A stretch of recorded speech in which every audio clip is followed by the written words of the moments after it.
Et comme nous le disons, depuis que nous avions commencé au jour du 3 décembre, et nous allons clôturer le 24 décembre, donc toujours à la même heure, 21h30.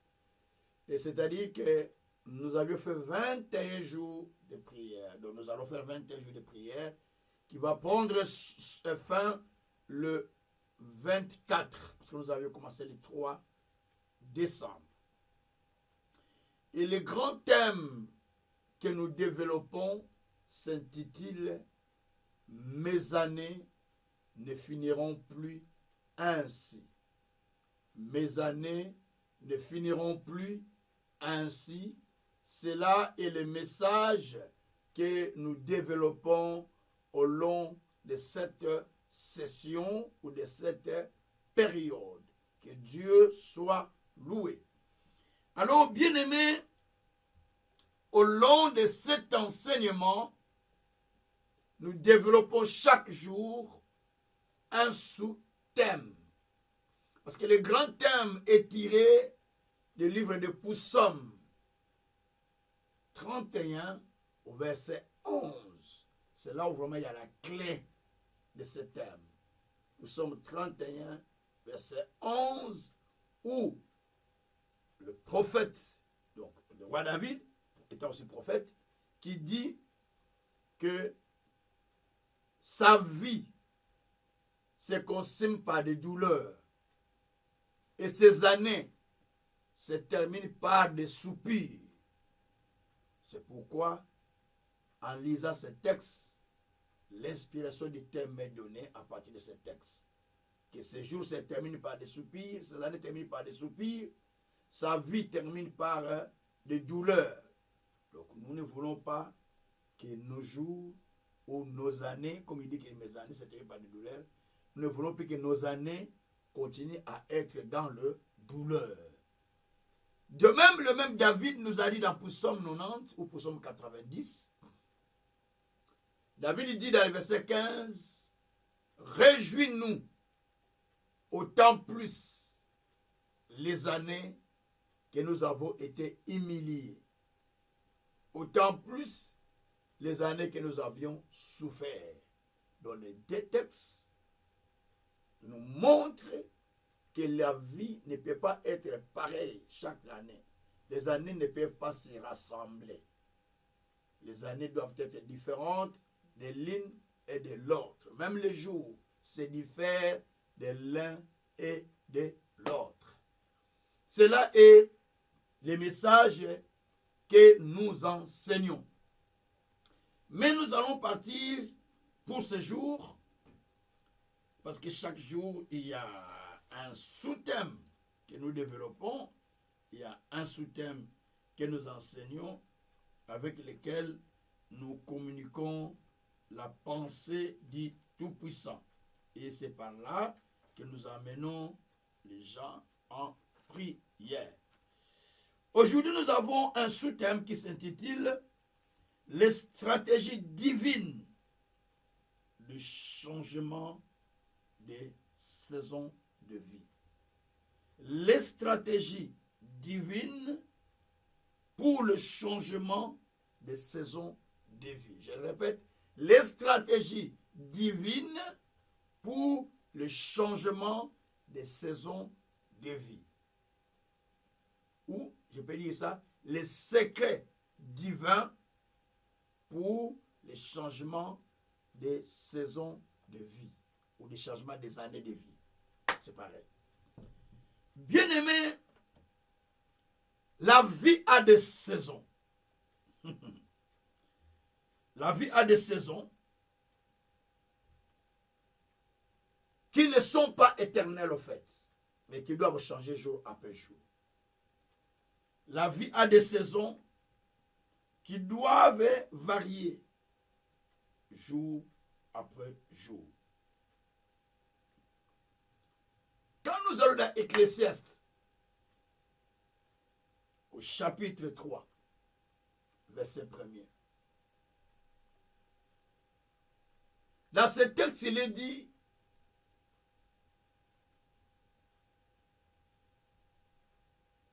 chaque chose, pour chaque chose, il y a un temps. Pour chaque situation, pour chaque chose, il y a un temps. Un temps pour naître, un temps pour mourir, un temps pour grandir, un temps pour planter, un temps pour pleurer, un temps. Donc, pour chaque chose, il y a un temps. On n'a pas dit que pour chaque chose, il y a des temps éternels, mais il y a un temps. De naître, un temps. De grandir, un temps. De souffrance, un temps. De maladie, un temps. De tel, mais tout ça, juste un temps. Mais le verset 11 d'Ecclésiaste, c'est toujours chapitre 3. Ecclésiaste 11, verset 3. Saisis bien ce texte, c'est le texte de base de mon enseignement d'aujourd'hui. Pour chaque chose, il y a un temps. Ça, c'est le premier verset d'Ecclésiaste 3. Mais au verset 11, il est dit que Dieu fait toutes choses bon à son temps. Bien que l'homme n'a pas compris l'œuvre du Tout-Puissant. Il n'a pas compris ce que Dieu fait.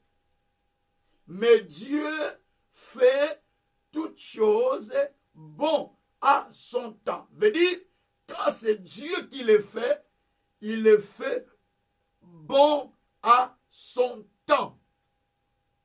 Donc Dieu ne fait pas toutes choses selon vous, mais il le fait toutes choses bon à son temps. C'est clair. Pas à mon temps, mais à son temps. Le temps de Dieu, c'est un temps qui est différent de mon temps. C'est le kairos, le temps de Dieu. Mais le temps de l'homme, c'est le chronos. Nous mesurons les atmosphères, nous mesurons la température, nous mesurons les événements annuels, nous mesurons les situations que nous traversons. Ça, c'est le temps de l'homme. Mais le temps de Dieu est un temps qui est régi par les circonstances et par le temps divin. Daniel 2, verset 21. Dieu est un Dieu de temps et de circonstances, dit la Bible. Donc Dieu est un Dieu de temps et de circonstances. Il est un Dieu qui gère le temps et les circonstances pour accomplir les choses. Il a laissé Joseph traverser ce temps, traverser ces saisons, jusqu'à arriver au temps marqué par Dieu, que Joseph devint premier ministre en Israël. Il a laissé Israël en Égypte jusqu'au temps marqué par Dieu. Moïse naît pour pouvoir sauver le peuple d'Israël. Il nous a laissé accablés, opprimés par le diable, oppressés par le diable, cadenassés dans le monde des ténèbres. Il a laissé tout le temps jusqu'au temps marqué où le Fils de Dieu est né au travers d'une femme pour venir sauver l'humanité. Mais il fallait un temps. Tout se règle selon le temps. Alors il faut aimer entrer dans le temps de Dieu. Il faut aimer entrer dans le temps de Dieu, pas dans ton temps. Parce qu'il y a ton temps. Tu te presses parce que c'est ton temps. Mais il y a le temps du Créateur. Le temps du Créateur est différent de mon temps. Abraham a vécu le temps, croyant que sa vie finit comme ça. Même il a dit à Dieu, mais je suis déjà vieux, comment je peux avoir une femme, plutôt un enfant. Mais Dieu a dit, ce n'est pas ton temps, ce n'est même pas encore ton temps. Mais quand ton temps viendra, ta femme aura un fils. Et effectivement, quand la femme, les anges sont passés dans sa maison, le temps accompli est à venir, étant venu, donc étant arrivé, alors Abraham a eu un enfant qu'il attendait de la part de l'Éternel, qui devait devenir le père de la nation. les descendants qui devaient perpétrer la descendance d'Abraham. Donc, il y a un temps. Merci Seigneur. C'est pourquoi la vie de chaque personne traverse des saisons, traverse des temps, traverse des périodes. Mais dans tout cela, chaque période que tu passes, il y a une instruction de Dieu. Chaque période que tu traverses, il y a une instruction que Dieu te donne. Mais il faut comprendre quelle est l'instruction de Dieu dans cette période.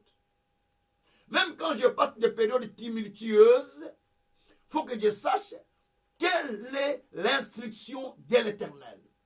Dieu nous instruit à chaque situation et à chaque période de la vie. Mais nous n'en tenons pas attention. Merci Seigneur. Et la Bible dit dans Psaume 31, 11, comme je l'ai dit, c'est David qui priait, qui disait que ma vie se termine par des douleurs, mes années se terminent par des soupirs. Ça, c'est le grand David qui nous dit ces choses. Mais moi, je vais voir Job. Job nous dit quelque chose de très important. Je cherche le livre de Job. Si vous êtes avec moi, on va partir sur Job chapitre 16. Job au chapitre 16. On va lire 3 textes dans Job, 4 textes dans Job. Job 16. Et puis on va lire 4 textes. On va commencer par le verset 6. Verset 6 d'abord. Job dit dans le verset 6. Si je parle, mes souffrances ne seront point calmées. Si je m'étais, en quoi seront-ils moindres? Si je parle, est-ce que ça va calmer ma souffrance? Si je m'étais, est-ce que ça va calmer ma souffrance? Rien. Donc ici, Job voulait simplement dire, il faut que je me confie à l'Éternel. Parce que même si je parle, ça ne va pas changer les choses. Même si je me calme, ça ne va pas changer les choses. Mais si je parle au Créateur, c'est lui qui connaît mes jours, qui a le calendrier de ma vie, et qui a l'agenda de ma vie, celui-là, il peut facilement planifier et faire des choses à son temps pour me sortir de ma situation et m'amener dans la dimension pour laquelle Dieu m'attend. Que Dieu soit loué. Verset 12. Verset 12. Verset 12 nous dit ceci. J'étais tranquille. Il m'a secoué. Il m'a saisi par la nique. Il m'a brisé. Il a tiré sur moi comme à un but. Il arrive des temps où tu te sens tranquille. Tu es paisible. Il n'y a rien, mais tu sens le secouement des problèmes. Le secouement de la vie. De la vie est secouée par des problèmes, par des diverses situations. Tu dis, mais j'étais calme. J'étais tranquille. J'étais bien dans ma vie. D'où sont venues toutes ces choses? C'est parce que c'est le temps de secouement. Mais le temps de secouement ne veut pas dire que Dieu vous a abandonné. Non. Il ne vous a pas abandonné. Ça peut être des épreuves. Ou ça peut être l'ennemi aussi. Mais la seule personne à qui il faut se confier, c'est à Dieu. Tu n'as pas besoin d'attraper les sorciers. Tu n'as pas besoin de trouver des boucs émissaires. Mais tu as besoin de tourner d'abord vers le Créateur. C'est lui qui change l'histoire de l'être humain. Vers le Créateur, c'est lui qui change l'histoire de l'être humain.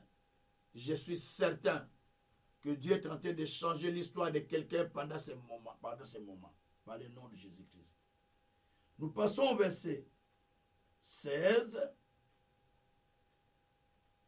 Le verset 16, il dit, c'est Job qui parle toujours, il dit, le pleurs ont altéré mon visage. L'ombre de la mort est sur mes paupières. Le pleurs même ont changé mon visage en mal. Ont transformé mon visage. et l'ombre de la mort, je le vois sur mes paupières, que je vois la mort, ça arriver. Ça, c'est Job. Mais dans toutes ces choses, Job avait confiance toujours en Dieu. Et Job parle même à la terre. Au verset 18, il dit, ô terre, ne couvre point mon sang, que mes cris prennent librement leur essor. Terre, ne permets pas que je parte maintenant. Donc tu as le pouvoir de parler à la terre. Terre, ne me laisse pas engloutir. Ne permets pas mon engloutissement. Laisse-moi vivre le plan que Dieu a prévu pour moi. S'il y a des gens qui m'ont inscrit que je ne puisse pas émerger, et je ne puisse pas avancer sur la terre, mais terre, écoute, ne couvre point mon sang. N'accepte pas que je parte maintenant. Laisse-moi vivre d'abord l'accomplissement du plan de Dieu. Ce sont des prières à faire où on parle à la terre. J'ai déjà enseigné parler à la terre. Passons rendu à Dieu. 22, verset 22 maintenant. Car le nombre de mes années touche à son terme. Je m'en irai par un sentier d'où je ne reviendrai pas. Le nombre de mes années touche à sa fin. Et je vais partir dans un chemin où je ne reviendrai plus. Oh Dieu, fais quelque chose. Voilà des prières qui peuvent toucher. Ça, sont des prières de Job. Hein? Ce sont des prières de Job. Des prières qui ont fait que Dieu change la situation de Job.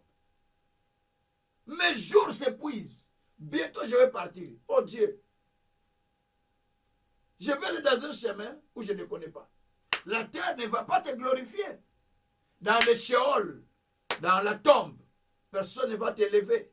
Mais moi, dis-moi, si tu me donnes encore le temps d'être vivant et d'expérimenter ta bonté, ta bénédiction, je pourrai encore célébrer ton Saint-Nom et amener d'autres personnes en conversion. Gloire soit rendue au Seigneur. Ça, c'est un homme stratège qui fait cette prière auprès du Dieu Tout-Puissant. Merci Seigneur. Alors, Job, en faisant cela, il est en train de montrer ce genre de prière qu'il est en train de faire auprès de l'Éternel, afin que sa situation soit changée. Donc, il ne faut jamais accepter de voir la même situation se répéter et continuer à se répéter. Ou le même cycle de vie se répéter et continue à se répéter. Non. Abdias 1, verset 9. Non. Oui, attendez. Abdias, oui. Abdias 1. Non, c'est pas Abdias. Naoum, je vérifie, c'est Naoum. Naoum 1, verset 9, nous dit ceci. Naoum 1, verset 9. C'est Naoum 1, verset 9. Qui dit que le malheur ne viendra pas deux fois. Naoum 1, verset 9, je vérifie. Oui, c'est ça. Que méditez-vous contre l'Éternel? C'est lui qui détruit. La détresse ne paraîtra pas deux fois. C'est Naoum qui dit. Que méditez-vous contre l'Éternel? Le malheur ou la détresse, la misère ne viendra pas deux fois. Ça ne peut pas venir deux fois. Une fois suffit pour que les choses soient changées. Le malheur ne peut pas venir deux fois. Donc, ici, si nous voyons la situation qui continue à rôder de la même manière ou à tourner de la même manière, nous devons chercher à dire à Dieu, je ne veux pas que cela continue à se répéter. Non, et non, non encore. Je ne veux pas la répétition de cette situation. Je veux que les choses changent. Ça, c'est la prière qu'il va falloir faire. Quand il y a la répétition des cycles, de situations dans nos vies. Que le Tout-Puissant soit loué. Mais bien aimé, j'aimerais bien qu'on fasse un constat. Parce que le thème que je développe, c'est les stratégies divines pour le changement d'une saison de vie. Les stratégies divines pour le changement d'une saison de vie. Peut-être je peux définir aussi les stratégies divines. Ce serait une bonne chose. J'ai l'habitude de donner des enseignements avec les définitions et des introductions. Je passe à ma définition maintenant. Les stratégies divines pour le changement d'une vie ou d'une saison de vie, c'est quoi? Ce sont des inspirations que tu as au fond de ton cœur pour pouvoir changer une situation. Ce sont peut-être des directives aussi divines que Dieu te donne pour changer une situation. Ce sont peut-être aussi, pas seulement des stratégies, pas seulement des directions, ce sont peut-être aussi les stratégies, en réalité, les manières de faire en vue de trouver la solution. J'explique. Toutes les situations ne se résolvent pas par la prière.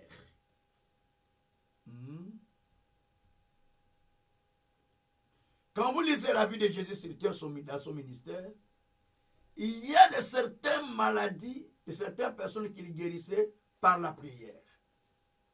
D'autres, par une déclaration de parole, va ta foi t'a sauvé. D'autres, il va prendre de la salive, il met sur la boue sur les yeux, il dit à la personne va laver à la piscine de Siloé. Donc, à chaque situation, il y avait une spécificité de stratégie ou d'inspiration pour apporter un remède ou un changement ou une guérison. Donc, des stratégies sont aussi des remèdes qu'on peut utiliser pour sortir d'une situation. Nous sommes dans Jérémie 8, verset 20 à 22, je vais le lire. Jérémie 8, verset 20 à 22, je vais lire ça. Jérémie 8, au verset 20 à 22. Jérémie dit, la moisson est passée, l'été est fini, nous ne sommes pas sauvés. Les saisons ont changé, mais la situation est la même. L'été est passé, l'automne est passé, l'hiver est venu, le printemps va venir, l'autre été va arriver, mais rien n'a changé. Pourquoi? Vous voyez ça? Au verset 21, il dit, je suis brisé par la douleur de la fille de mon peuple. Je suis dans la tristesse. L'épouvante me saisit. Maintenant, verset 22. N'y a-t-il point de baume en Galade? N'y a-t-il point de médecin? Pourquoi donc la guérison de mon peuple ne s'opère-t-elle pas? Voilà. Il dit, mais les saisons passent. Les situations sont toujours là. Ça ne change pas. On a attendu la guérison, rien n'est venu.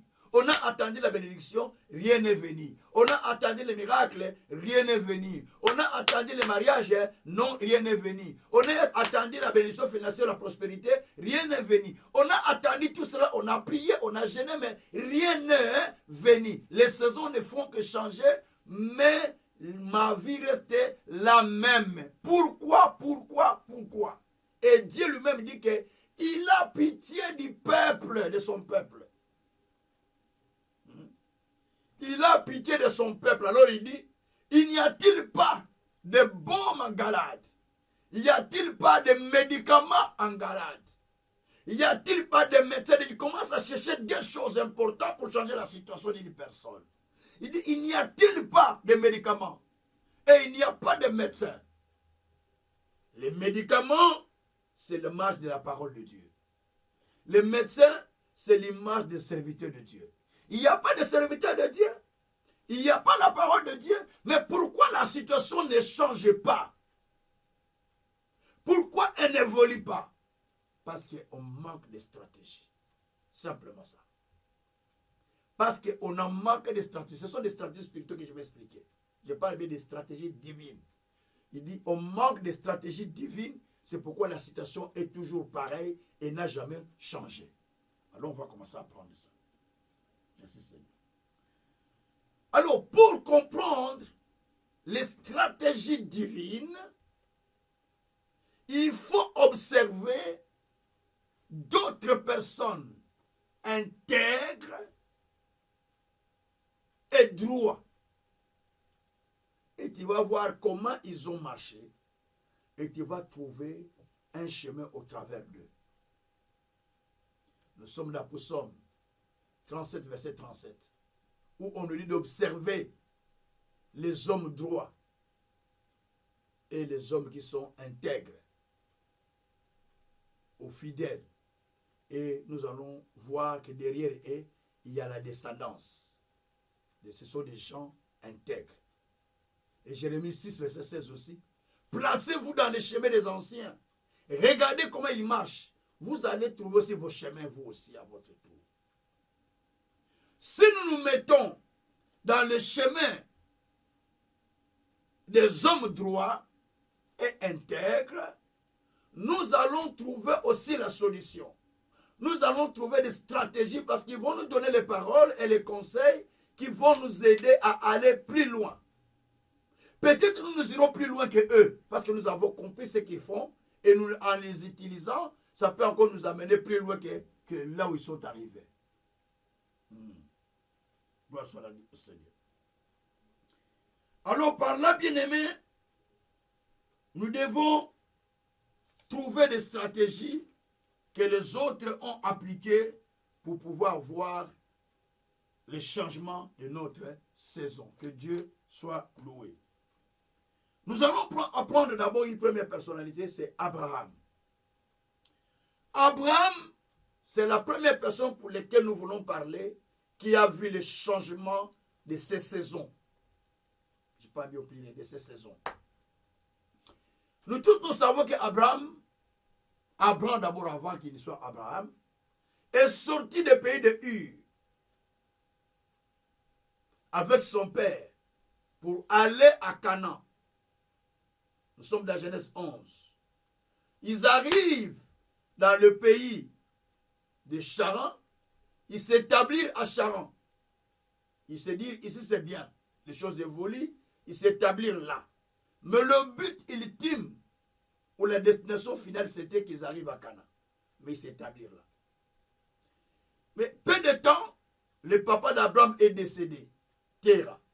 Après la mort de leur papa Terah, Dieu apparut à Abraham, chapitre 12 là, à partir du premier verset, Dieu dit, sors du pays de ton père et de ta mère, va dans les pays que je te montrerai, alors je te bénirai. Donc, la première stratégie divine que Dieu a donnée à Abraham, c'est de sortir du pays de son père et de sa mère.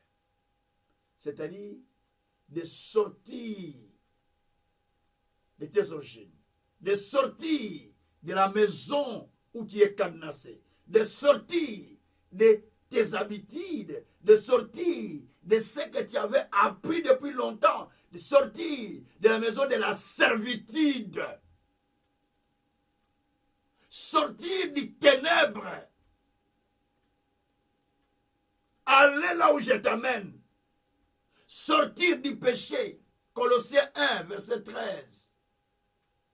Il nous a libérés de la puissance du ténèbre.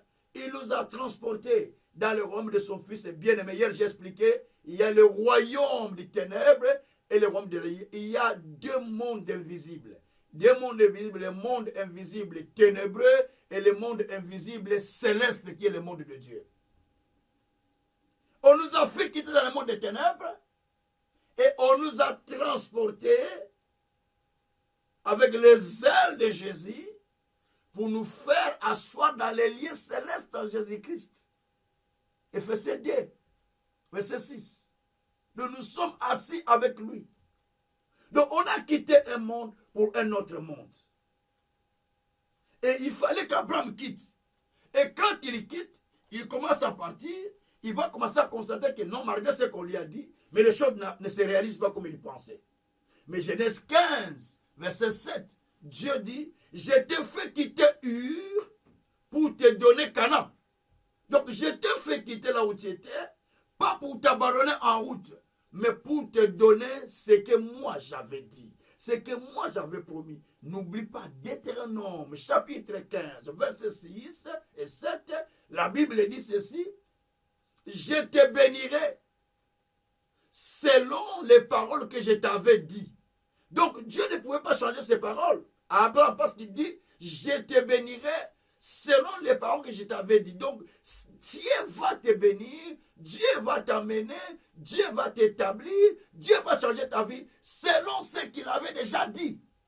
Tu n'as pas besoin de convoiter quelqu'un. Mais ce qu'il t'a dit, c'est ce qui se réalisera. Sans faute. Pas d'ajout. Pas de ramassage. Pas de choses soudées de côté gauche-droite. Ou des choses greffées. Mais des choses que Dieu a voulu pour toi. Proprement. Réellement. Qui doit s'accomplir. Qui doit se réaliser dans ta vie. Et ça ne peut pas rater. C'est ce que Dieu attend faire avec toi. Et Abraham continue. Il mène sa vie.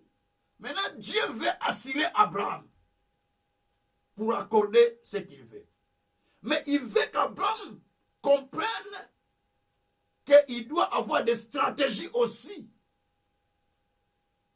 Quand Dieu lui parle, quand Dieu lui montre des choses, il doit, parce qu'il y a les stratégies, je parle des stratégies divines. Dans les stratégies divines, c'est Dieu qui révèle. Mais toi aussi, tu dois développer des stratégies qui sont divines par rapport aux inspirations que tu reçois pour les appliquer, afin que le Dieu divin, afin que le Dieu des stratégies divines, puisse accomplir le plan qu'il a pour toi. Je le répète, toi aussi, tu dois devoir développer des stratégies divines afin que le Dieu des stratégies divines puisse accomplir ce qu'il avait préparé pour toi. J'ai dit que les stratégies divines, ce sont des inspirations, ce sont des directions, ce sont des orientations que peut-être que Dieu te donne, ou toi tu développes au fond de toi. C'est pourquoi j'ai dit orientation et inspiration. L'orientation, c'est Dieu qui oriente. Inspiration, c'est toi qui t'inspires de quelque chose. Je m'inspire de créer une maison. Je m'inspire de bâtir une société, de créer une société, pardon. Je m'inspire de créer, de bâtir une maison. Je m'inspire de créer un magasin. Je m'inspire de créer... Ça, c'est toi qui t'inspires. Parce qu'il reçoit des inspirations. Les orientations, c'est Dieu qui te dit, quitte le pays de Charan, va dans le pays que je te montre. Ça, c'est Dieu qui te parle. Quitte. Donc ça, c'est Dieu qui te donne les orientations. Il y a les orientations et les inspirations, deux choses différentes. Les orientations, ce sont les stratégies de Dieu à ton égard pour ton progrès. Les inspirations, ce sont ce que toi tu reçois pour l'appliquer afin que tu puisses te développer dans ce que tu veux faire ou dans ce que tu veux devenir. C'est pourquoi Abraham, lorsqu'il arrive à Canaan, Genèse 13, Genèse 12, oh, Shabraka Shakara. À partir du 6e verset, vous descendez, la Bible dit que Abraham arriva à Canaan. Et quand il arrive à Canaan, il parcourit la ville.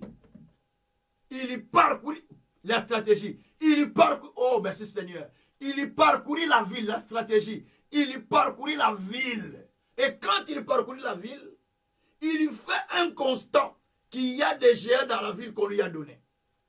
Et comme il y a des géants, alors il prend une stratégie. Il dit, il faut que je commence à bâtir des hôtels. Il commence à bâtir des hôtels. Ça, c'est la stratégie inspirée. Il y bâtit des hôtels. les stratégies divines. J'appelle ça les stratégies divines. Hein. Ça, c'est les stratégies divines. Dans les stratégies divines, il y en a deux sortes. Il y a les stratégies inspirées, c'est que toi, tu as reçu de la part de Dieu, tu reçois des idées, ou par le Saint-Esprit, ou par la parole, ou les choses qui ressentent dans ton cœur, tu commences à l'appliquer. Ou les idées qui viennent en toi, tu commences à créer quelque chose. Mais dans les stratégies divines aussi, il y a un autre élément, ce sont ce que Dieu ordonne. Donc Dieu t'ordonne, ce qu'on appelle ça la direction. Dieu te donne une direction. Fais ça, fais ça, fais ça. C'est comme il a fait avec Pierre. Va jeter le fil à droite. Ça, c'est la stratégie divine, mais c'est Dieu qui ordonne. Et l'application, il faut que je jette le filet. Je n'ai pas besoin de douter encore. Ça, c'est l'inspiration. Deux choses. Alors, Abraham va faire tourner, il va voir qu'il y a des géants. Il commence à bâtir des temples, des hôtels. Pourquoi il bâtit des hôtels? Envie de posséder les pays. Il bâtit des hôtels. Envie de posséder les pays. Il bâtit des hôtels à Cana. Mais plus tard, il est établi. Il demeure. Nous allons voir dans Genèse 18, parce que maintenant il est prêt de vivre les choses que Dieu a dit, parce qu'il applique ses stratégies, ses inspirations, et il applique la direction de Dieu. 10 choses. Là, il voit 3 personnes qui passent devant sa maison. Nous sommes dans Genèse 18. Abraham était assis sur la porte de sa maison. Genèse 18, verset 1 à 5, puis verset 10 à 14. Lisez ça bien. Genèse 18, verset 1 à 5, et puis verset 10 à 14. Il était assis à la porte de sa maison. Devant sa maison. Il va voir 3 personnes qui passent. Mais il leva les yeux, il vit les 3 personnes. Et il les supplia d'entrer chez lui. Et de s'asseoir pour qu'il prépare à manger, qu'il lui donne de l'eau à laver les pieds, qu'il prépare à manger. Et quand ils auront fini de manger, ils pourront partir. Abraham avait vu 3 hommes. Mais il y avait beaucoup d'hommes qui passaient par là. Mais Abraham avait vu que les hommes passent d'habitude ici. Mais ceux-ci ne sont pas pareils à tous les autres. Ceux-ci, ils ont quelque chose pour moi.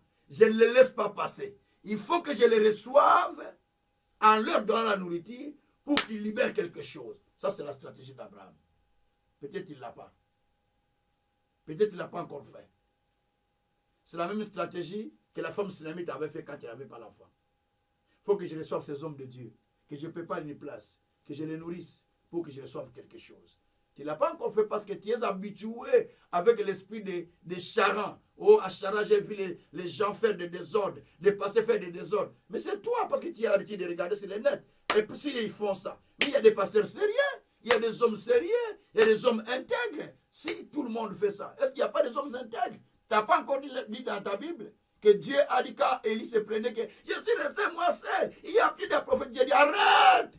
J'ai encore 7000 qui n'ont pas encore fléchi les genoux devant Baal. Mais il y en a encore beaucoup qui sont sérieux, qui n'ont pas encore fléchi les genoux devant Baal. Cherche ces prophètes-là. C'est ça ton problème. Vraiment, tu vois les défauts de ton pasteur. Les défauts des hommes de Dieu qui sont à tes côtés. Tu n'as plus confiance aux autres. Et tu vas rater. Et les années ne vont pas changer. Parce que Dieu a des hommes qu'il va préparer pour ta destinée. Et Abraham a reçu ces hommes. Il s'empressa pour les servir. Et vous savez ce qui s'est passé? Ces hommes ont libéré la parole. Que l'année prochaine, à cette époque, ta femme Sarah aura un fils. Mais pour que cela se fasse, il a fallu que Abraham voit les hommes qui passaient et qu'il les serve. Sa stratégie, c'était de voir pour comprendre que ces gens ici ont quelque chose. Est-ce que tu vois les gens qui ont quelque chose devant toi? As-tu déjà vu un homme de Dieu qui te parle? Tu sens qu'il a quelque chose qui te concerne. As-tu déjà vu un homme de Dieu qui passe, ou tu le vois peut-être par internet, par la télévision, mais tu regardes et tu dis, il a quelque chose pour moi. il faut que je fasse quelque chose. C'est ce qui te manque. Ce sont des stratégies pour déclencher un changement dans la vie. Merci Seigneur. La deuxième personnalité que nous voulons étudier, c'est Isaac. Isaac voulait changer aussi les années de la stérilité de sa femme. Elle a une femme, depuis ses 40 ans qu'il s'est marié, la femme est toujours stérile jusqu'à 60 ans. Isaac vient de faire 60 ans, la femme est toujours stérile. Il dit, ah, quand j'aurai l'enfant. C'est comme mon père aussi.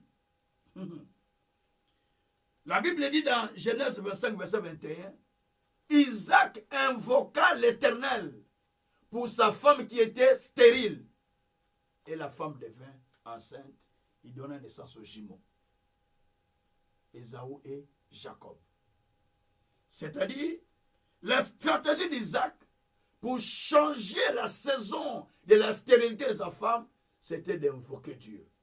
Pour chaque situation qui ne marchait pas, pour un Rebecca qui n'avance pas, pour une situation qui ne progresse pas, pour une situation qui ne va pas de l'avant, tu as besoin d'invoquer l'Éternel.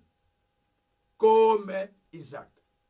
Quand ta femme ne t'obéisse pas, quand ta femme ne te soumet pas à toi, ne se soumet pas à toi, ne t'en fais pas, ne les chasse même pas.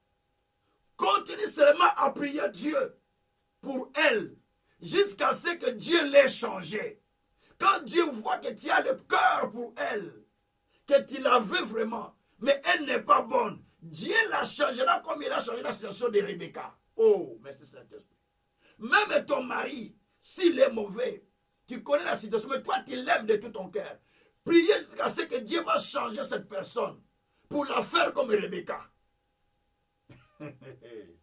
Merci Seigneur. Donc ça c'est la stratégie d'Isaac. Isaac c'était la prière. Sa stratégie. Mais pour Abraham, je vous ai dit, c'était d'observer, voir les gens qui passent et appliquer et les prendre en charge et appliquer ce que Dieu lui disait. Ça c'était la stratégie d'Abraham. Et pour la stratégie de Jacob, troisième personnalité c'est Jacob. Jacob, pour changer ses années, Jacob a travaillé des années sans salaire pendant plusieurs années chez son oncle. Nous sommes déjà là dans le pays de Laban. Il est là en train de travailler chez son oncle Laban sans gagner de salaire, ainsi de suite. Mais quand vous allez au chapitre 30, à partir du verset 37 et 39, Jacob reçoit les inspirations que non, je travaille sans salaire, il faut que je travaille pour ma maison. L'oncle, je travaille, tu ne me payes rien. L'oncle dit, bon, dis-moi ton salaire. Il dit, mais même les animaux qui sont achetés là, tu peux me les donner. Ceux qui sont achetés, donne-moi même ça. Je peux même avoir un petit salaire. Je peux faire la vie avec mes enfants et mes deux femmes. L'oncle dit, il n'y a pas de souci. On fait comme ça. Et Jacob alla prendre un arbre qu'il va peler. Il enlève les écorces. Il les place devant. Il fait ça de rayures. Il les place devant l'abreuvoir. Là où les animaux boivent. La Bible dit que quand les animaux entraient en chaleur, j'explique ça, vous me permettrez, quand les animaux entraient en chaleur, quand ils venaient boire, ils entraient en chaleur, et les enfants qui donnaient naissance commençaient à avoir des taches. Mais la Bible dit que quand les animaux entrent en chaleur, ils deviennent rayés. Ça, c'est ce que nous dit la Bible, donc le Louis II et les certains versets que nous lisons. Mais quand vous lisez français ou d'autres versions, nous parle clairement que les animaux, quand ils venaient là-bas, ils avaient pelé les arbres qui ont fait des rayés. Et pendant qu'ils venaient boire, les animaux étaient en chaleur de s'accoupler. Et quand ils s'accouplaient, devant ces branches-là, en regardant les branches, ils recevaient la couleur. Oh, ça c'est la stratégie jamais compris. Ça c'est ce que Dieu l'a révélé. Donc, ils recevaient la couleur de l'arbre. C'est-à-dire qu'ils devenaient rayés. Et quand les bêtes naissaient, les bêtes étaient rayées. Ce qui fait que quand l'oncle vient pour contrôler les troupeaux, donner le salaire, il trouve que tous les troupeaux est rayé. Donc le troupeau qui n'est pas rayé est moins, ce qui est rayé est beaucoup, ça part à Jacob. Il devient riche. Ça, ce sont des stratégies divines. Et parce qu'il était inspiré. Dans chaque situation, cherchez l'inspiration. Dieu, inspire-moi comment je peux faire pour changer cette situation. Inspire-moi quelque chose. Inspire-moi quelque chose pour que la chose soit changée. Dieu t'inspirera et la situation sera changée. Ça, c'est la stratégie de Jacob. La stratégie d'Esther, quatrième personnalité. La stratégie d'Esther, pour changer ses années d'esclavage aux années de gloire, de bénédiction, aux années de la royauté, au fait. Esther, elle était esclave, déportée, et ne pouvait pas postuler quand la reine Vachi avait boudé son mari. Esther ne pouvait pas postuler parce qu'elle n'était pas originaire du pays. Elle n'était pas autochtone. Elle était une fille déportée. Mais Esther, lorsque les gens s'empressaient pour prendre le lait quand ils entraient dans la maison des trésors, tout le monde sortait avec des trésors. Hein? Les femmes prenaient des trésors, ils sortaient. Mais Esther avait gardé le secret de son oncle. Ne prend pas les trésors, juste le lait de beauté. Il allait avec son lait de beauté qu'il mettait au visage. Et quand il passait devant le roi, j'ai vu ces commentaires, quand il passait devant le roi, toute femme avec des gros bijoux, des or, des tissus, dit si on ne me choisit pas, je sors avec des or, je pars avec. Mais Esther, là, quand il venait, seulement il a le lait de beauté, parce que c'est ce qui est utile pour pleurer au mari. Et cette stratégie a tenu. Et par cette stratégie, il a profité de l'opportunité où la femme avait désobéi à son mari, et lui, il profite de cette opportunité pour prendre la place. Oui. Quelqu'un d'autre avait perdu son mariage. Vous priez dans la même église. Si toi tu profites de prendre cet homme, c'est un péché? Non, ce n'est pas un péché. Je l'ai dit ouvertement, ce n'est pas un péché. Parce que lui, il a détruit son couple, elle est partie. Le monsieur est resté libre. Le mariage est cassé. Moi qui suis célibataire, je fais quoi? Je cherche un homme. Je vais faire quoi? Mais je vais profiter de cette personne pour me marier avec celui-là. Parce que celle-là, c'est de sa faute qu'il a perdu sa part. Elle a dit que tu perdais ton héritage par ta faute. Elle a perdu son héritage par sa faute. Moi, je fais quoi en tant que femme qui est célibataire? Le frère a perdu, sa femme s'est séparée. Le frère est resté sous scène. L'autre a fait des erreurs. Moi, je fais quoi? Moi, je profite pour prendre le monsieur à ma place. Et je vais gagner le cœur de cet homme pour lui obéir plus que Vachi. C'est ce qu'Esther avait fait. Vous vous faites trop spirituel plus que Dieu lui-même. Attention, Ecclésiaste 6, verset 16. Ne sois pas trop juste à l'excès. Dit la Bible. Ne sois pas trop juste à l'excès toi-même. Tu crois que toi tu es trop spirituel que les autres. La Bible t'avait dit, attention, ne sois pas trop juste à l'excès. Ecclésiaste 6, je crois, verset 16. Attention, 16 jusqu'au 18, il faut vérifier par là. Je n'ai pas le temps de lire encore. 16 à 18. Bien-aimé, cette stratégie avait tenu et les choses ont été changées. Gloire soit rendue au Seigneur. Parce que Dieu est un Dieu de temps et est un Dieu de circonstances. Dieu profite par des circonstances pour changer l'histoire des gens. Esther a profité de cette circonstance pour postuler et elle est devenue reine. Gloire soit rendue au Seigneur. Alors, nous parlons aussi de Job. Comment Job a changé sa situation? Job changea sa saison de souffrance à la saison de gloire par 3 éléments importants. Par la persévérance, par la foi et par la motivation. Nous sommes dans Job au chapitre 25, chapitre 19, pardon, verset 25 à 27. Job dit ceci. Ça, Oh, Dieu est tout-puissant. Dieu est véritable. Écoutez Job. Job nous dit, lorsque sa situation était critique, quand les amis se moquaient de lui, quand les gens ne croyaient plus le voir dans sa gloire, Job évoque une déclaration très forte. Job dit ceci, mais je sais que mon rédempteur est vivant. Il se lèvera le dernier sur la terre.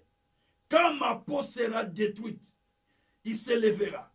Quand je n'aurai plus de la chair, je verrai Dieu.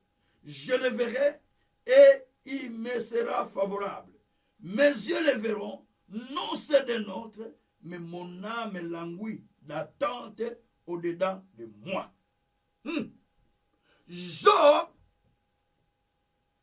persévérait que quel que soit ce que je vis, mais Dieu va s'élever. Première chose, la persévérance.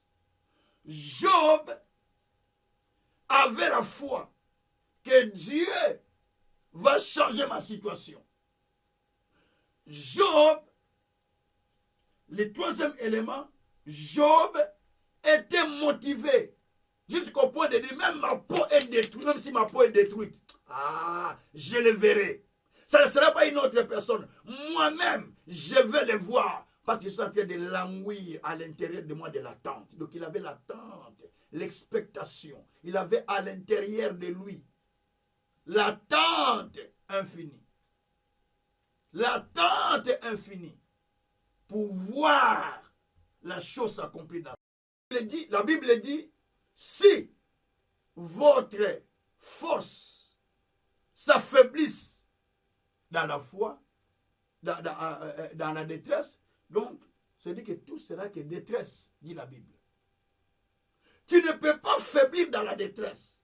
Tu dois devoir développer la foi comme Job. Job avait développé la foi jusqu'au point où il se dit, ma peau même si elle est brisée, mais moi je verrai Dieu. Il va agir et je vais voir les changements. Voilà l'homme qui a besoin de voir Dieu agir dans sa vie. Merci Saint-Esprit. Ça c'est la stratégie de Job. Merci Seigneur. Donc Job avait confiance en Dieu. Et les choses ont changé.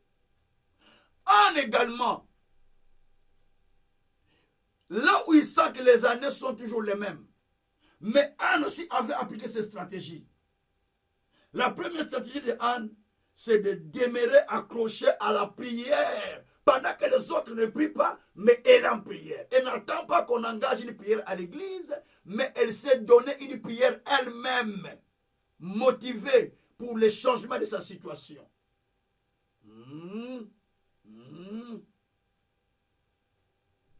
Et à la fin, vous allez remarquer qu'elle va faire un vœu. Par moment, tu as besoin de faire un vœu à Dieu. Tu dis, Dieu, cette année qui commence, je vais commencer à jeûner chaque vendredi, jusqu'à ce que je vis ta main. Je vais commencer à faire ça. Je vais commencer à payer, par exemple, mes dons, mes dîmes, des sacrifices chaque année. Je vais commencer à faire ça. Jusqu'à ce que Dieu ait changé la situation. Parce que Anne avait fait ça. Il se faisait des prières. Pendant que les autres ne prient pas, il est en train de prier. Et il a fait un vœu à Dieu. Que si tu me donnes un garçon, je vais le consacrer à toi. Qu'il soit au temple, au service de Dieu dans le temple. Donc ce sont des stratégies. Mais je dis, dans les stratégies divines, il y a les inspirations et il y a les directives que Dieu te donne. Deux choses. Soit c'est les directives que Dieu te donne, soit ce sont des inspirations que toi-même tu reçois. Tu t'inspires toi-même ou tu reçois de la parole de Dieu. C'est ça qu'on appelle les stratégies divines. Les stratégies divines. Et finalement, nous sommes dans la dernière personne, c'est le paralytique qui était au temple appelé la Belle. Nous sommes dans Acte 3, verset 1 au 6e verset. On apportait un homme qui était paralytique, ou infirme, paralytique dit la Bible. On le plaçait devant la porte du temple qu'on appelait la Belle, afin qu'il y demande l'aumône à ceux qui entraient au temple. Et il le faisait chaque fois. Donc les gens venaient les placer, ils demandent l'aumône à la fin de la prière au soir, la famille qui l'a placé vient encore le chercher pour le porter, les retourner à la maison parce qu'ils ne savaient pas se déplacer tout seuls. Imaginez-vous les gens qui sont partis, ils ne sont pas revenus, même s'il a gagné de l'argent, il ne sait pas retourner à la maison. Ce n'est pas comme aujourd'hui où on a des vélos. Il n'y avait pas de vélos à l'époque. Comment il va retourner à la maison? Donc il ne sait pas. Il fallait qu'il y ait des gens qui les transportent. Si les transporteurs ne viennent pas, donc ça dit qu'il ne va pas retourner à la maison. Mais ce jour-là, il attend pour demander les aumônes. Les gens entrent, ils demandent, mais il observe des hommes qui passent, comme Abraham. Il dit, ça, ce n'est pas des hommes comme tout le monde. D'habitude, je demande, mais ces hommes ici, je pense qu'ils ont autre chose. Oh, Jésus, l'observation. Donc, il voit Pierre et Jean qui entrent au temple à l'heure de la prière. Attention, cet homme était placé au temple à l'heure de la prière. Ça veut dire qu'il allait avant que la prière ne commence. Il était déjà à la porte du temple de la Belle. Donc, avant que la prière ne commence, il était là. On le plaçait déjà là. Il n'allait pas après la prière. Il allait avant que la prière ne commence. Parce qu'on dit à l'heure de la prière. Donc, les apôtres allaient sur le temple à l'heure de la prière. Et cet homme était là en train de demander. Et comme c'était l'heure de la prière, les apôtres allaient à l'heure de la prière. Et que Dieu respecte l'heure de la prière, les apôtres, puisqu'ils étaient à l'heure de la prière, ils sont en connexion directe avec celui qui donne la guérison, parce qu'ils sont venus à l'heure de la prière, parce que Dieu est à l'heure, et ils sont à l'heure, de la connexion de Dieu à l'heure et des serviteurs à l'heure, ça a donné l'onction pour guérir cet homme.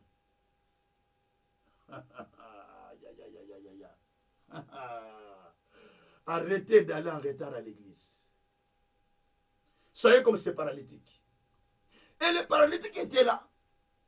Quand ils demandent le monde, ces hommes disent, nous n'avons pas l'argent, ni l'or pour te donner, on n'en a pas. Nous, on n'a pas ça. Mais nous, on a autre chose. Regardez-nous. La Bible dit qu'il leur fixa et s'attendait à recevoir d'eux quelque chose. C'est ça le problème. Donc, les stratégies à développer, il faut s'attendre de recevoir quelque chose de cette année. Merci Jésus. Il faut s'attendre de recevoir les années que tu as perdues comprimées à une seule année. Il faut s'attendre les années que l'ennemi t'a volées être comprimées à une seule année 2024. Il faut s'attendre à recevoir ce que tu as raté pendant plusieurs années, être comprimé à une seule année, à un seul jour. Parce que Dieu dit, je te donne le double. Zacharie, chapitre 9, verset 12. 9, 12. Je te donnerai le double. Donc, ici, cet homme, il s'attend à recevoir. Et quand il s'attend à recevoir, il va voir les apôtres qui passent. Mais il a l'attente de recevoir. Merci Seigneur. Avoir l'attente de recevoir. Avoir l'attente de recevoir. Je le répète, avoir l'attente de recevoir. Tu vois les hommes qui passent, ils n'ont rien, ni l'argent, ni quoi, ils n'ont pas, mais ayez l'attente de recevoir de quelque chose. Tu vois peut-être un pasteur, peut-être un serviteur de Dieu, tu te dis, bah, je les connais, mais ayez l'attente de recevoir ce que Dieu a déposé en lui. Peut-être, en ce moment qu'il passe là, Dieu est en train de marcher avec ta guérison. Dieu a placé ta guérison en lui. Il est en train de marcher avec ta guérison. Vous imaginez, si ces paralytiques n'avaient pas l'attente de recevoir de Pierre et Jean quelque chose, ils seraient restés toujours là, sans rien. Attention, ce n'était pas son premier jour, il était au temple. Jésus l'a laissé dans ce temple-là. Jamais il était guéri. Jésus est passé par ce temple. Jamais il était guéri. Pourquoi? Parce qu'il n'avait pas l'attente de recevoir. Jusqu'au jour où il dit, mais Jésus même qui guérissait est passé, je ne suis pas guéri, je suis resté comme ça. Maintenant, ce serviteur aussi. Non, non, j'attends de recevoir de quelque chose. Et quand il a développé l'attente de recevoir, oh, merci Seigneur, l'attente de recevoir quelque chose, cette attente-là a produit. La Bible dit que ton attente ne sera pas vaine. Ton attente ne sera pas vaine. Donc tu vas recevoir quelque chose. C'est ce que dit Jérémie d'ailleurs. Ton attente ne sera pas vaine. Même Proverbe dit ça aussi. ton attente ne sera pas vaine. Donc tu dois recevoir quelque chose. Je suis en train de prier pour quelqu'un qui a besoin de recevoir quelque chose de la part de Dieu. Mais tu as besoin d'avoir les attentes dans ton intérieur. Tu attends recevoir quelque chose de Dieu. Mais il faut avoir les attentes au fond de ton cœur. Les attentes de recevoir. Beaucoup de gens ont perdu les attentes. Vous allez à l'église pour aller prier, mais sans l'attente de recevoir quelque chose. Je vais aller prier dimanche. Bon, on va prier, hein, mais sans l'attente de recevoir. Il faut avoir l'attente de recevoir. Merci Jésus. L'attente de recevoir quelque chose. Oh Jésus, je parle à quelqu'un ce soir. L'attente de recevoir. Jésus, je parle à quelqu'un. L'attente de recevoir. Alléluia. Je parle à quelqu'un. L'attente de recevoir. Alléluia. Je parle à quelqu'un. Ayez l'attente de recevoir. Ayez l'attente de recevoir. Pendant que je parle, il y a quelque chose qu'il faut commencer à espérer recevoir. Pendant que je parle, il faut commencer à espérer recevoir quelque chose. Parce que les paralytiques qui étaient dans la temple, devant le temple, ils attendaient recevoir des apôtres quelque chose. La guérison qu'il attendait de Dieu n'était pas ailleurs, il était dans la bouche de Pierre. Alléluia. La guérison était placée dans la bouche de Pierre. Juste Pierre a dit, lève-toi et marche. Il a marché parce que la guérison était dans la bouche de Pierre. J'ai dit à quelqu'un, la solution que tu attends, le miracle que tu attends, la délivrance que tu attends, Dieu l'a mis dans ma bouche. J'ai dit maintenant, tu peux t'élever là où tu es, tu commences à élever le Seigneur, tu commences à bénir Dieu en disant, merci Seigneur, parce que la guérison est là. Merci Seigneur, parce que mon miracle est là. Merci Seigneur, parce que mes signes, mes produits est là. Tu commences à bénir Dieu. Alléluia. Shabrako sokoriyaba. Mekeriakatako sokoriyaba. Oh, Jésus, Jésus, Jésus, Jésus. Commence à bénir. Commence à bénir. Commence à bénir. Cet homme commençait à sauter en bénissant le Seigneur. Il a commencé à bénir le Seigneur. Parce que son attente était de voir le miracle de Dieu. Bien-aimé, peut-être toi aussi, c'est ton jour aujourd'hui. Mais je veux que tu commences à bénir le Seigneur. Alléluia. Les attentes, les attentes, les attentes. Les attentes. Oh, bien-aimé, chacun a sa stratégie. Là, je te parle de la stratégie de cet homme, de ce paralytique. Les stratégies du paralytique. Oh, alléluia. Les stratégies du paralytique. Alléluia. Les stratégies du paralytique. Alléluia. Shabraka sakarababa. Rebreko sokoriaba. Rendereko sokoriaba. Eh la la la. Loloko shokoroba. Lekeriababa. Alléluia. Alléluia. Alléluia. Oh, oh, oh, oh. L'attente de recevoir quelque chose. J'attends quelque chose de toi, Seigneur. Eh, Jésus, j'attends quelque chose. J'attends quelque chose de toi, Seigneur. J'attends quelque chose, Seigneur. J'attends quelque chose, Seigneur. Aide-moi.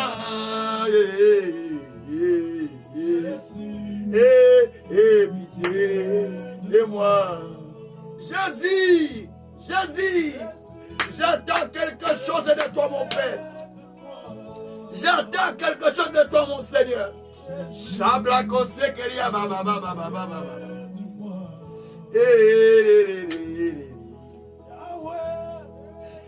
Pitié de moi. Oh, j'attends recevoir. J'attends recevoir mon miracle. J'attends recevoir ma solution. J'attends recevoir quelque chose. J'attends recevoir de toi, Père. J'attends recevoir de toi comme Abraham. J'attends de toi comme le paralytique, Seigneur. Oh, Abraham attendait, Seigneur, voir Dieu accompli. Mais comment Dieu va accomplir sans attente, Seigneur? Oh, Anne attendait. Comment Anne pouvait recevoir sans prière, Seigneur? Alléluia, alléluia. Shabrako sakarababa. Rabraka shakarababa. Mombroko toko sakarababa. Zabrekete koshikarababa. Arrebreko sakarababa. Jésus, aie pitié de moi. Oh, priez le Seigneur. Priez le Seigneur pendant ce temps d'attente. Dis Seigneur, j'attends recevoir de toi quelque chose. J'attends recevoir de toi un changement d'année. J'attends recevoir de toi un changement de vie. J'attends recevoir de toi un changement, mon Seigneur. Rabroko sakaraba baba baba. Aidez-moi.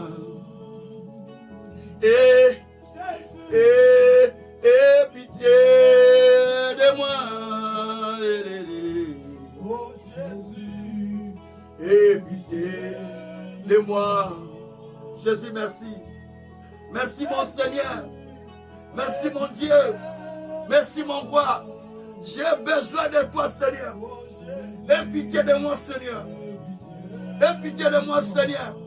Aie pitié de moi, Seigneur. Priez, priez, priez, priez, priez. Parlez à Dieu. Longtemps tu es demeuré dans cette situation. Longtemps tu as traîné. Mais parle à Dieu qu'il ait pitié de toi. Alléluia. Alléluia. Alléluia. Shabrako sakaraba. Rebreko sakaraba. De moi.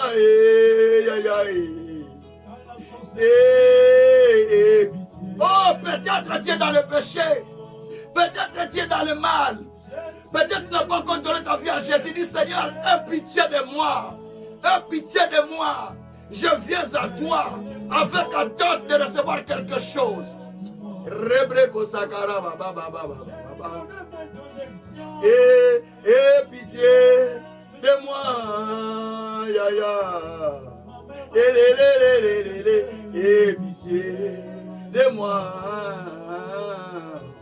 Jésus, Jésus, Jésus.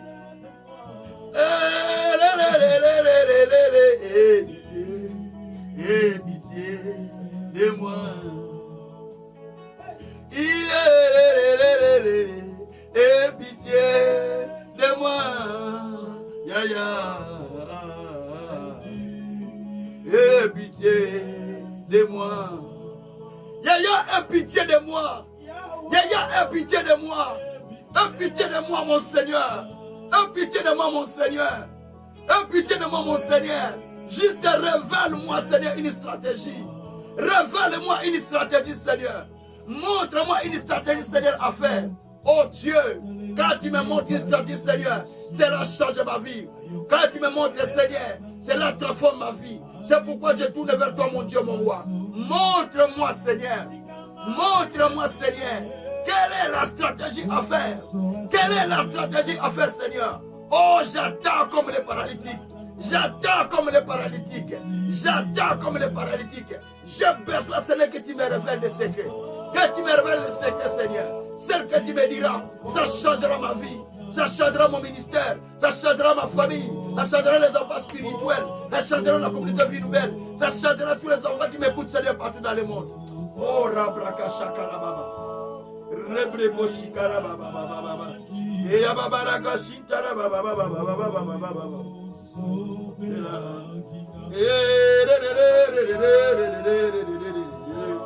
Merci Seigneur.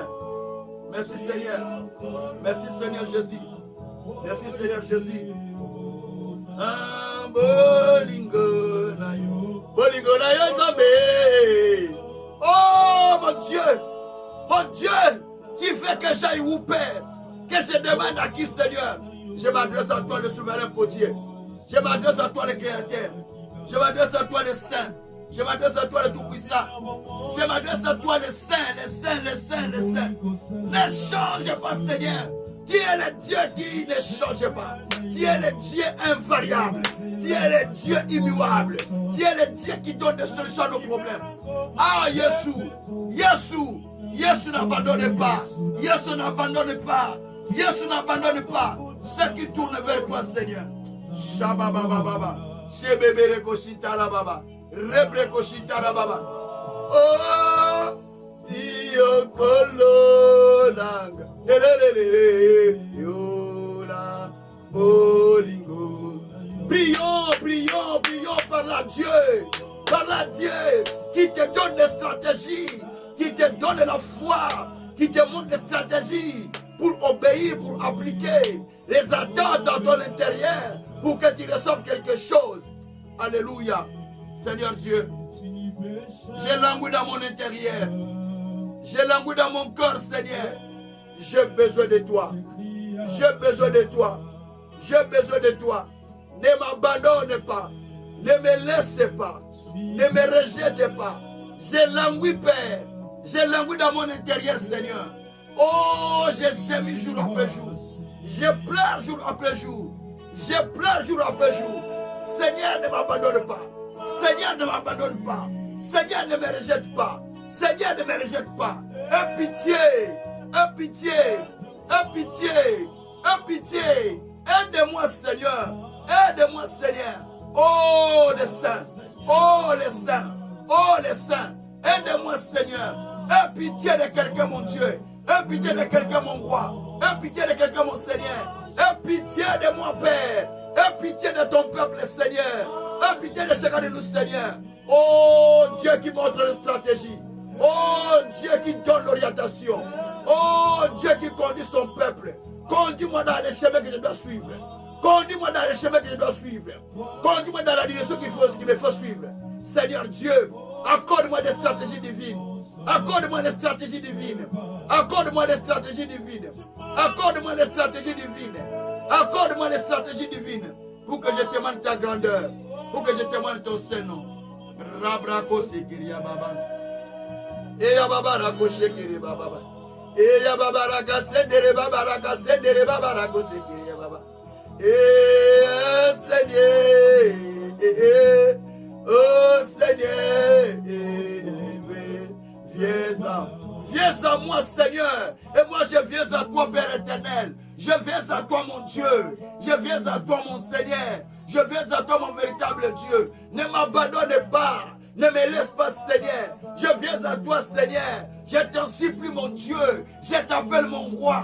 Aie pitié. Aie pitié de ton peuple, Père. Aie pitié de nous, Seigneur. Aie pitié de tes serviteurs, Seigneur. Aie pitié du Congo, Seigneur. Aie pitié de ce pays, mon Dieu. N'abandonne pas la RDC. N'abandonne pas la RDC. Oh, Dieu de miséricorde. Que ta main de paix ne quitte pas ce pays. Que ta main de paix ne quitte pas ce pays. Que ta main de paix ne quitte pas ce pays. Change les choses. Change les choses. Change les choses. Change les choses. Change les choses. Change les choses. Change les choses. Change les choses. Rabraka Sadaraba. Rebreko Sakaraba. Robroko Sakaraba. Zandarako Tekereba. Et Yabrakatako Sadaraba. Seigneur, si toi tu sèmes la paix, qui sèmera les troubles? Si tu sèmes la paix, qui va s'aimer les troubles? Si tu sèmes la paix, qui va s'aimer les troubles?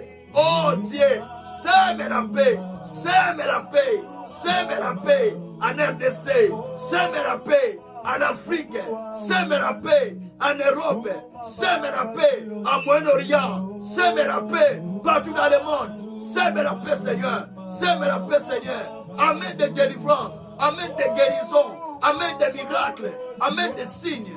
Oh Dieu, réponds sur les attentes de chacun. Réponds sur les attentes de chacun.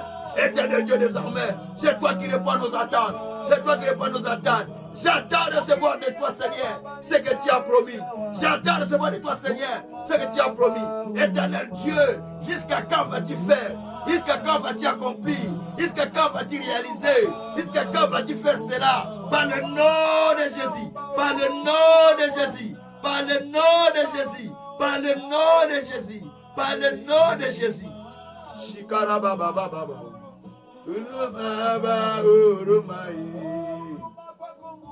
Merci Seigneur. Merci mon Dieu, mon roi. Merci mon Créateur. Merci le véritable Dieu. Shibraka Sakaraba. Eya Baba. Oui, ce soir, bien-aimé, peut-être que tu es là, tu n'as pas encore donné ta vie à Jésus comme Seigneur et Sauveur, mais tu veux la donner sincèrement. Ou tu tombes encore plusieurs fois, mais tu veux te relever, parce que Dieu dit, cette fois que tu tombes, cette fois que moi je te relève. Tu as besoin d'être relevé. Levez les mains, répétez la prière après moi. Seigneur Jésus, je suis pécheur. Je ne suis pas digne de venir vers toi. Mais pardonne-moi. Et relève-moi. Lave-moi par ton sang. Je reconnais que tu es mon Seigneur et mon Sauveur. Et j'engage ma vie, Seigneur, à toi pour te suivre et pour te servir dans les siècles des siècles. Merci Jésus, parce que mon nom est écrit dans les livres dans le ciel, dans le livre de vie dans le ciel. Merci Seigneur pour ce que tu fais. Sois sanctifié, sois glorifié, au nom de Jésus-Christ. Lève tous la main, je vais bénir le Seigneur. Éternel Dieu, je te bénis pour les miracles que tu es en train de faire. Quelqu'un est en train de vivre quelque chose selon les attentes qui sont dans son cœur. Maintenant, Père, tu libères ta grâce, tu libères tes miracles. Car toi, tu as dit, je te donnerai le double. Accorde le double de ce qu'on a attendu. Accorde le centuple de ce qu'on a attendu, afin qu'on témoigne ta grandeur. Par le nom puissant de notre Seigneur Jésus-Christ. Merci Seigneur Jésus-Christ. Amen. Merci beaucoup pour tous les bien-aimés qui m'ont suivi pour ce soir. Que le nom du Tout-Puissant soit glorifié, que le nom du Tout-Puissant soit magnifié, que le souverain potier continue à vous bénir. Soir après soir, vous savez, il nous reste quelques jours pour finir. Aujourd'hui, on est jeudi. Demain, ce sera vendredi, avant-dernier jour. Vendredi plutôt. Ce sera le 22. Et samedi, on est le 23 et dimanche, le 24, on clôture. Donc, tenez-vous bon devant le Seigneur afin que nous puissions terminer ce programme et que Dieu continue à nous visiter. Nous allons prier beaucoup demain parce que nous allons faire un service aussi.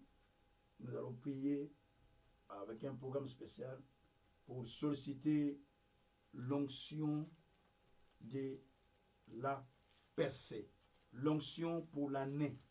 Il y a une onction, ça existe cette onction. Je vais vous le faire comprendre dans la Bible. Il faut toujours demander l'onction pour l'année que tu commences. Simplement l'onction, non. Les onctions se diffèrent. Je vais expliquer ça. On a besoin de l'onction qui nous en fait entrer, qui mène un changement de saison. L'onction de changement de cycle. L'onction de changement de saison.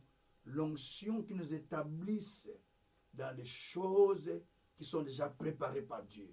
Pour que cela soit manifeste, il faut qu'il y ait une rencontre. Et par la rencontre, tu entres dans cette onction-là. Demain, on va expliquer ces choses. Il faut qu'il y ait une onction qu'on reçoit par la rencontre pour entrer dans les choses qui vous ont été proclamées par le Seigneur. Demain, on va parler de ça et on va payer pour ça. Demain, on va juste donner vraiment du temps de prier parce qu'on doit entrer dans cette onction-là. Ne ratez pas ce programme et Dieu vous fera du bien et Dieu vous bénira grandement, grandement. Au nom merveilleux de Jésus, nous avons ainsi prié. Nos coordonnées sont toujours là. Soutenez-nous avec vos moyens. Soutenez cette mission. Notre école biblique reprend à partir du 2. Nous reprenons tout le programme des instituts bibliques. Si vous êtes tout près de Belgique, vous pouvez nous joindre à l'église des Pasteurs d'Ave, c'est la rue Saint-Denis, numéro 112, tous les mardis là-bas. Et puis le reste des programmes, nous les suivons en live, donc en ligne par Zoom. Donc les Zoom, les étudiants qui s'inscrivent, ils vont suivre les programmes par Zoom. Mais il y a un jour seulement en live, en direct, où on est en direct. Un jour plutôt en présentiel et on a 2 jours en ligne. Ça fait 3 jours par semaine. Donc 3 jours en ligne. Pour ceux qui sont loin, qui suivent par correspondance, on leur envoie les cours par audio. Ils reçoivent les cours en audio par correspondance. Ceux qui ont la capacité de visualiser, de lire la vidéo, on leur envoie les cours par vidéo. Et ils suivent les cours par vidéo et par audio. Et donc il y a plein de cours, de nouveaux comme de vieux cours, mais parce qu'il y a 3 programmes. Il y a les programmes de certification, les programmes de certificats, d'études de base biblique. Il y a l'école, il y a le diplôme biblique, donc diplôme biblique, des instituts bibliques, diplôme biblique spirituel, diplôme théologique biblique. Et puis il y a le diplôme de leadership, diplôme théologique en leadership. On appelle ça leadership, développement et mission. On va enseigner sur le développement, leadership, développement et mission. Donc là, c'est plus les gens qui veulent servir Dieu, qui veulent vraiment suivre le Seigneur, s'engager à servir le Seigneur, comme pasteur, comme croyant, comme fidèle, comme diable, que sais-je encore. Mais vous voulez vraiment servir le Seigneur, il y a 3 programmes. Donc, c'est à vous maintenant de s'engager pour suivre ces programmes. Donc, les seules personnes qui l'ont déjà suivi, qui sont dispensées de certains cours, ou vous savez suivi déjà des cours théologiques, vous allez être dispensé des cours théologiques, mais les cours de développement et les cours de perfectionnement, vous n'en serez pas parce que vous ne les savez pas.